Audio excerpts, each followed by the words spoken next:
Okay, so let me now spend some time on these common objections here. Wouldn't the mafia become the government? Okay, so number one, the mafia is much cooler than the government, right? And so the glib response, they're worried like, okay, so the mafia right now would do what it did, and then over time it would turn into the government. And so the glib response is say, okay, well at least we get 8 years of having a cool mafia before they turn into what we have right now.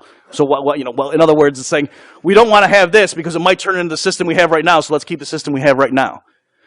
I know I said that fast, but think that through. That doesn't make any sense at all. Okay, it's like saying we couldn't have anarchy because then Donald Trump would be president.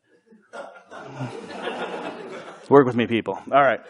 Beyond that, though, let me give a more substantive response. Right now, look at all the areas where the mafia is in their power centers. It's all areas that are either outright prohibited or heavily regulated by the state.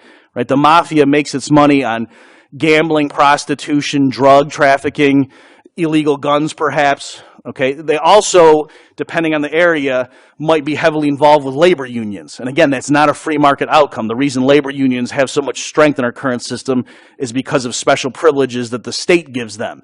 Okay, so those are all the areas. So the mafia makes money. They hire hitmen and stuff, but that's not their business model, right? It's not that the mafia makes its money from killing people. That's just the way they sort of maintain their empire. The revenues flow in from the fact that they sell services to willing customers that can't get it through legal channels because the government either regulates it a lot or makes it outright illegal.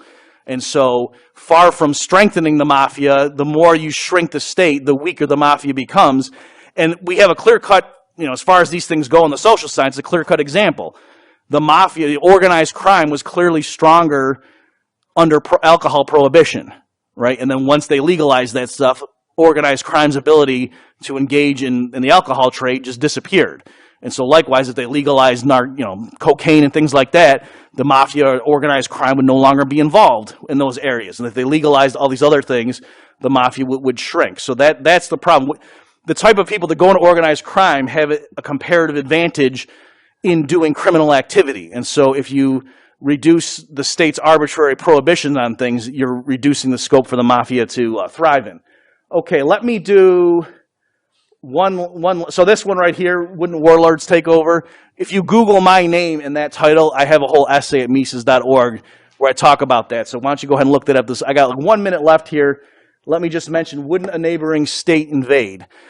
So here, notice that in practice, right, there are countries that were neutral, like Switzerland, for example, and lots of countries that are heavily armed, but they don't pick fights, they don't form alliances with other groups, and in most states, even aggressive totalitarian states, kind of leave them alone because there's no they're not a threat, right?